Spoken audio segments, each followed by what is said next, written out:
di dalal Modou Diouf nag doonoon directeur technique ca Walfadjri sëñ Modou ñu ngi lay nuyu. waaw maa ngi leen di fay di nuyu ñi ñuy seetaan ci site Infos Rewmi. yow nag par devoir de mémoire nga war a réagir après benn sortie bi nga xam ne ni Aïssatou Diop Fall defoon na ko moom xam nañ ne Walf la jaar yéen ngeen nekkoon fa yéen ñaar ak ñeneen sortie boobu lan moo la ci déranger tey ba nga bëgg a réagir. waaw tout d'abord man seetaanum émission bi muy daw à la 2STV bi ma ñibbee sama kër jour boobu noonu dama guddee wàcc sama téléphone dafa déchargé woon ma taal j'ai vu ay notification yoo xam ne dafay dem ci interview bi et aussitôt ma dem ci YouTube bi ma xool replay bi j'ai regardé effectivement mais bi ma suivre partie bi nga xam ne daf ko wax ci Walfadjri comme man acteur la te fekkee woon na les choses nu mu demee woon j'ai jugé par devoir de mémoire comme Sidy Lamine nekkatu fi ma wax li ma ci xam comme moom joxe na benn version am ma wax li ma ci xam pour leeralal sénégalais yi may préciser ne ñëw ma fi ci kàddu Walfadjri parce que nekkatuma Walfadjri mais dama fi nekk parce que moment fait yi comme ni ma ko waxee dafa fekk ma nekk collaborateur direct Sidy Lamine ñu doon échanger lu bari ci lu muy def ak décision yi mu bëgg a jël moo tax ma fekkee bon Aïssatou nag wax na lu bari je n'ai rien contre elle je précise ça amuñ benn problème man ak moom nii bi mu fa nekkee nii bi mu fa jugee mais quand même pour man histoire soo koy nettali da nga koy bañ a wax wala nga wax ko ni mu demee mais soo ko bëggee wax par partie ba pare bëgg modifier l'histoire man ça me pose problème bon ci waxam j'ai vu que esquivé na question yu bari mais parce que peut-être jàpp naa ne bëggul woon wax loolu mais comme décidé woon na wax ci histoire bi dafa waroon wax ni mu demee le cas de Aïssatou Diop Fall c'est très simple Aïssatou employé la woon Walfadjri ñëw boobu ñi nekk rajo Sacré-Cœur mu nekk fa moom ak ay responsable am ak ay ñi mu doon liggéey ndool mu jógee fa benn moment ne day jàngi France mu dem bi mu demee moment bi ñuy lancé télévision en 2007 mu ñëwaat bon bi mu ñëwaatee je me rappelle très bien jour bi mu ñëwee defaat contact ak Sidy Lamine ci jour bi man la àndal ñu dem ko tonton Mag parce que boobu noonu am nañu tere muy daw ci satellite bi mais amaguñu woon local boo xam ne fa lañ doon defee dañ doon enregistrer di envoyer par DHL muy dem ñu koy teg au niveau de Globecast ci la ñëw ñu dem ko tonton Mag mu def ay bande annonce ak tout ça c'est juste pour rappeler que fi la ma fekk ñi ngi ko nommé directrice des programmes en 2008 parce que boobu noonu man ak moom ñoo ànd màkk aji on avait fait un travail boo xam ne ñu bari apprécier nañ ko bi mu ñëwee Sidy pour mu récompenser ko mu nommé ko directrice des programmes bi mu ko nommé directrice des programmes aussi jox ko confiance totale parce que Sidy bu joxee responsabilité du joxe gémmiñ rocc làmmiñ bi dalay bàyyi nga doxal Aïssatou nag moment boobu aussi muy doxal mais comme gestion humaine boo gis am na yu baax am na yu bon mais li nga xam ne moo andi problème bi ci laa lay demal parce que moom bëggul wax problème bi nee na mook Sidy ñoo xam Sidy tey ma nga barsàq yàlla na ko yàlla yërëm am na kenn ko xam mi ngi Walfadjri kooku ma nga fa voilà mais ñi xam bari nañu xëy na am na ñoo xam ne bëggu ñoo wax mais man pour man su ma waxul rek je trahis esprit wala mémoire de Sidy Lamine moo tax je vais parler bi mu demee noonu bi ñu jógee màkk ñu nemee ko directrice mu commencé doxal problème bi mooy elle avait ouvert beaucoup de conflits c'est-à-dire que kër dafay toog benn moment boo xam ne dafay laaj cohésion pour nit ñi mën a doxal mais Aïssatou dans sa gestion avait ouvert beaucoup de conflits avec les employés bari na parce que jamono boobu noonu ñoom Kouthia ñu ngi fa Papa Ngagne mu ngi fa Jules Junior jóge woon na États-Unis ñëwaat y avait les DJ Yves y avait beaucoup de gens yoo xam ne talentueux mais elle avait ouvert beaucoup de conflits lu moo njëkkoon nekk source bu njëkk Sidy commencé woon douter ci moom beneen problème bi mooy benn moment Sidy dafa voyager Abdourahmane Camara yàlla na ko yàlla yërëm moom tamit te oy fa suuf ci kawam amoon ay partenaires yu ñëwoon Walfadjri pour collaboration bon Aïssatou moo nekkoon directrice des programmes bon li gënoon normal mooy partenaires yooyu bu ñu ñëwee mu recevoir leen ci Walfadjri échanger ak ñoom rendre compte PDG bi mais c'était pas le cas daf leen jël jox leen rendez-vous teeru bi parce que moom moo xam lu ko motivé woon loolu bi mu demee mu rencontré foofu partenaires yi deful compte rendu mais problème bi nga xam ne moo tax coow bi am parce que Aïssatou benn moment Sidi dafa jàpp ne dafa trahir confiance am parce que Aïssatou Diop Fall mariage am bureau Sidy Lamine lañ ko célébré c'est-à-dire que bu ñi xam Walfadjri xam nañ salle de réunion bi ñuy réunion wee bureau Sidy Lamine foofu la ñu takkee mariage Aïssatou Diop Fall. Aïssatou Diop Fall bokkoon na si je disais pas peut-être du ma wax la seule bokkoon na ci employé yi nga xam ne dimanche Sidi doon na jël otoom dugal ci ay doomam dem këram yaa ngi dégg dama la bëgg wax rek parce que Sidi moom nu mu percevoir affaire bi ak man ni ma ko dundee ak moom ak ni ma ko waxee noonu laa ko mën a relater parce que peut-être loolu moom mën na ma bañ a métti alors que moom mu métti ko moment boobu aussi il faut noter que situation Walfadjri ak les gens du PDS c'était pas ça parce que boobu ñoom ñoo nekkoon au pouvoir c'était très tendu bon je sais pas par quelle méthode Aïssatou lijjanti audience am ak Wade bi ko Wade recevoir mu génn après audience bi envoyé message Sidy Lamine ne ko j'ai été reçu par le président mais c'était pour des raisons personnelles bi mu waxee loolu Sidi boo fekk Sidi wàcc na ba ñibbi Sidi est revenu au bureau bi mu ñëwee il m'a appelé ma yëg bureau mu woon ma message bi ma ne ko ah yëgoo ko woon mu ne ma non yëguma ko woon ma ne ko léegi qu'est-ce qu'il faut faire mu ne ma non dama koy dindi ci poste responsabilité bi mu woo assistant am monsieur Faye mun naa tudd seen tur parce que ñi may wax ñu ngi fi ku bëgg rek mën na weddi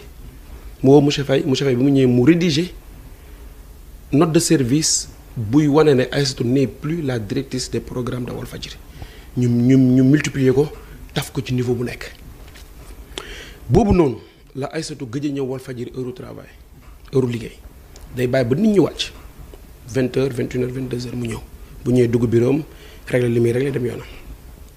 man ak moom amoon nañu relation bu baax bi mu affaire bi jógee je l'ai appelé pour ne ko qu'est-ce qui se passe mais bon pépéwul moo def ma ne après je t'explique après waxatul après benn moment Sidi bëggoon jël bureau bi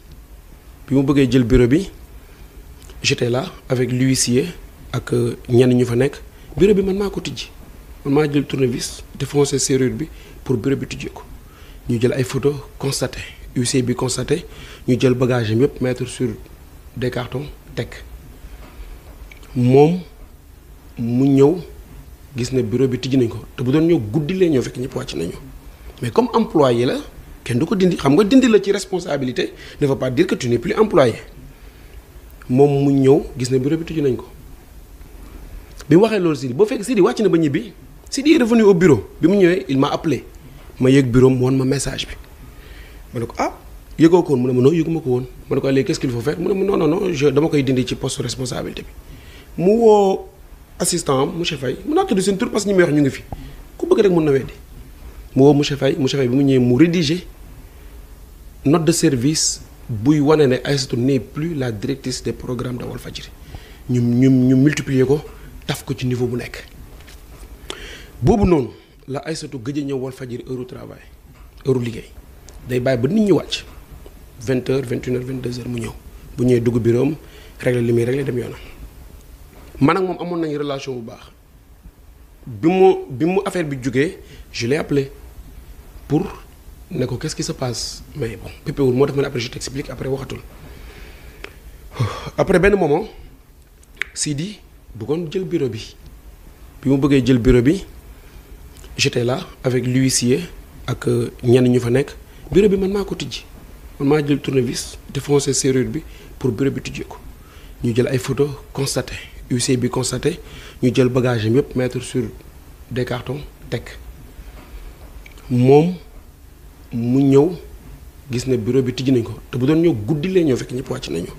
mais comme employé la kenn du ko dindi xam nga dindi la ci responsabilité ne veut pas dire que tu n'es plus employé moom mu ñëw gis ne bureau bi tijji nañ ko mu dem abandonné postam Aïssatou Diop Fall elle n'a jamais été licenciée Sidi mësu ko dàq moom su bëggee rek na génnee benn document xam nga contrat boo koy mettre à terme il faut nga notifier ko la personne ne ko je mets ton contrat à terme mënul génne notification bu koy notifier ne elle a été licenciée elle n'a jamais été licenciée. ci interview bu mu def 2STV nee na Sidi Lamine Niass ci boppam moo ko dàq licenciement abusif te aussi dafa dem tribunal jox ko dëgg fay ko ay millions yu bëri yi nga xam ne ni nangu koo wax. loolu yëpp janvier histoire bi dama lay jox début ba fi mu agsi kenn musu ko dàq mu toog parce que c'était normal quand même man peut-être comprendre naa posture am parce que boo nekkee directrice des programmes tijji conflit yu bëri ak ay gars yoo xam ne peut-être jàpp nga ne bëgguñu la wala ña c'est-à-dire que bu ñu teggee sa responsabilité nga war a dellusiwaat à la rédaction war a toogandoo gars yi te amatoo ci ñoom benn pouvoir c'est vrai que c'est très dur ñëwatul ba ñu jàpp ne Sidi mënoon na ko poursuivre sax pour abandon de poste ñu toog ba dégg na Aïssatou mu ngi liggéey RDV yaa ngi dégg boo xoolee ci biir waxam nee na Ben Bass yàlla na ko yàlla yërëm moo ko booleeg avocat bi ko plaider mu dem RDV bi mu demee RDV un moment Sidi voulait poursuivre sax RDV parce que Aïssatou Diop Fall était toujours considéré comme employé de Walfadjri mais après ñu dissuadé ko ñu ne ko non il faut pas entrer en conflit avec ñi nga xam ne ay kii la ñu ainsi de suite moom aussi ci esprit mosul bëgg loolu sax quoi mu bàyyi bi mu bàyyee ñu toog Aïssatou def plainte contre Walfadjri pour licenciement abusif ñu dem tribunal bi ñu demee Walfadjri gagné bi ñu demee Walfadjri gagné les documents sont là xam nga wax lu xam ne ñi ko fekkee dafa bari dafa neex parce que nit ñi ko mën a weddi bari nañ Walfadjri gagné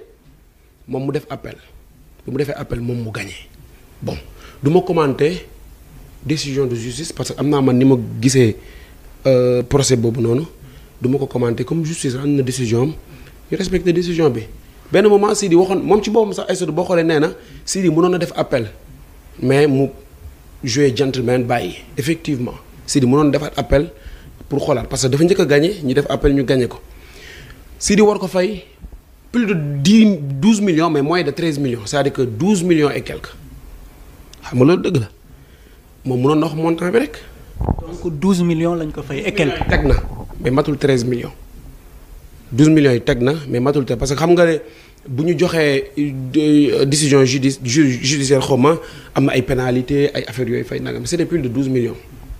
Sidi waroon ko fay en 4 tranches yaa ngi baal ma la wax. Sidi na du def appel Sidi commencé fay def benn ñaari versement fayatul dem na ba benn moment yoon contraindre ko sax pour mu fay finalement il a fini par payer intégralité xaalis bi moom mu ne Aïssatou bi mu fayee ba pare après envoyé na message Sidi Lamine Sidi woo na ko ñu waxtaan effectivement envoyé na message Sidi Lamine moi j'ai lu le texte un long texte d'ailleurs c'était plusieurs messages quand même Sidi n'a jamais appelé Aïssatou Diop Fall parce que au fond de lui jàpp na ne c'était fini parce que xam nga confiance soo ko xasee ba dindi c'est-à-dire que pour nga dabuwaat ko dafay métti moom jàpp na ne moom wax na ne après moom Sidi woo na ko ñu reetaan c'était pas vrai Sidi mosu ko bi mu joxee message bi man message bi gis naa ko Sidi ñi mu doon collaborer gis nañ ko wan na ko ñëpp dem nañu ba benn moment c'est-à-dire que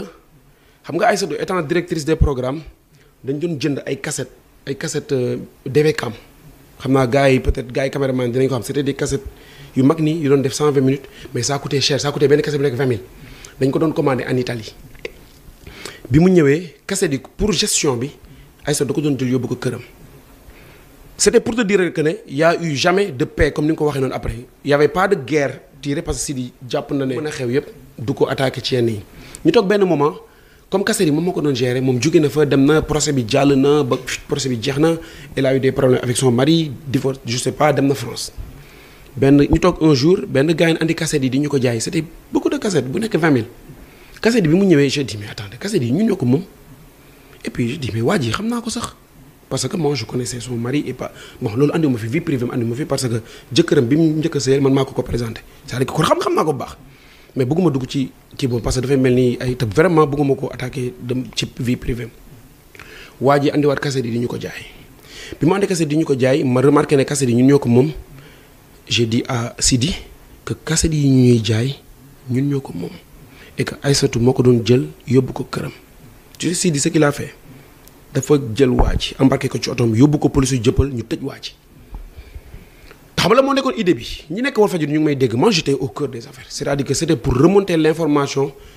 ba atteindre Aïssatou Diop Fall te on pouvait le faire parce que on avait les armes pour atteindre ko parce que jël na suñu matériel restitué wu ko matériel bi nangam ak délit bi nu mu tudd amoon nañu un début de truc pour attaquer ko mais bi ñu demee ba ci kanam Sidi ci boppam daf ci amoon gêne parce que doomu jàmbur bi ñu jël jàpp ko tëj ko ci histoire boo xam ne peut-être c'était autre chose finalement il a préféré bàyyi poursuite yi yëkkati xaalis may waa ji yëkkati téere alxuraan may ko c'était pour jéggalu ko mais c'est-à-dire que c'était juste pour montrer que ne su nekkoon y avait pas de Sidi amul woon lu mu bëggoon tenter du ma ko waxal tey loo xam ne nekku fi kon du am posture boobu noonu c'était pour te dire que ne Sidi ba muy décédé yàlla na ko yàlla yërëm amul benn lien bu muy wax ak Aïssatou parce que nous on était là-bas voilà te on parlait te il arrivait qu'on tienne des réunions yoo xam ne réunion staff ña doon toog ci réunion bi yëpp Sidi évoquait régulièrement cette histoire de cassette là te il citait des noms te ñëpp xam nañ ne lim bëggoon topp Aïssatou ñëpp fa toogoon ñëpp xam nañ ko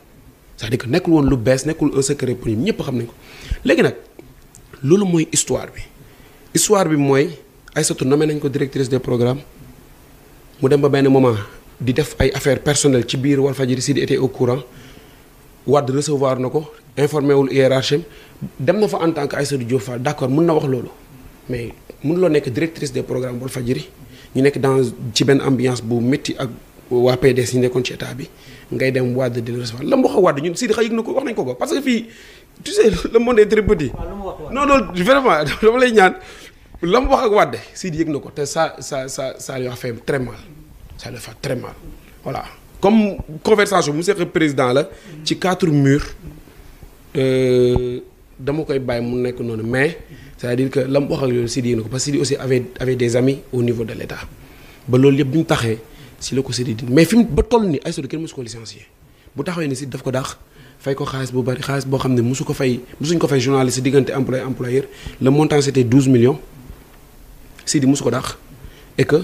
décision justice la duñ ko commenter mën naa ci am sama avis nag mais bon bi ñu njëkkee dem en première instance Sidi daf ko gagné mu def appel gagné bon y a beaucoup de considérations yoo xam ne peut-être mënuñ ko wax ci télé wala ci internet bi mais lii mooy la vérité des faits leneen lu mu ci wax lu dul lii du dëgg xëy na waa Walfadjri nag ñoom mënoon nañ tontul seen bopp mais man je suis très à l'aise ci li may wax ni parce que kenn nettaliwu ma dama nekkoon acteur fekkee moom nag bu amee agenda moom Aïssatou Diop Fall bu mu war a dérouler attaquer ay politiciens par-ci politiciens par-là ñun ñooyu suñu yoon newu ci mais bu waxee loo xam ne fekkee nañu ko te ki mu koy waxal nekkatu fi ñun dañuy wax ma rappelé na aussi Sidi Lamine gestion biir Walfadjri fa même xamuñ ci woon lu bari kon ñoom mënuñ ci wax Sidi boo dindee ay collaborateurs am on n'était pas plus de 5 mun naa leen citer fii ñoo xam ne Sidi lu mu nekkoon guddi ba ci xam nañ ko man la woon monsieur Faye monsieur Fall madame Faye Baye Diané kam ñii daal mun naa la wax ne Sidi lépp lu mu doon dugg xam nañ ko ndax dafa doon wax tout le temps kon nag Aïssatou bu mu jug un bon jour rek bëgg a changer histoire bëgg a